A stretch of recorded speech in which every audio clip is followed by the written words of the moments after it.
Emily from First Class Cooking in San Francisco, and later this week we are making a French apple tart, which is a simple pâté brisé with apple sliced very thinly on top. Now what I'm going to ask you to do before the class begins is to measure your butter and your flour and put them together in the freezer. This is going to ensure that everything is really cold, so when we make our crust, it will come together really nicely and we'll have a nice flaky, delicate pastry. So it might seem obvious, but how do I measure? There is a way to do it. For 1 1/4 cups, I prepared 1 1/4 cup. This is just a canister of white all-purpose flour. I'm going to overfill, so I like to put my measuring cup on top of the bigger mouth.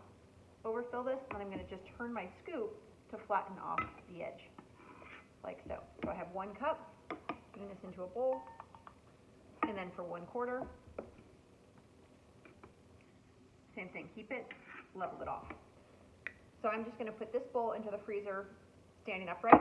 To prepare 1 stick of butter, and I just pulled this out of the fridge. This is 1 stick. I actually use salted butter. You can use either salted or unsalted. The biggest thing is that you need to know what you're using so that you will either adjust with more or less salt otherwise. So a stick of butter is 8 tablespoons of butter, and I want to cut this into roughly 32 pieces. So think about cutting that into tablespoons and then taking the tablespoons in quarters.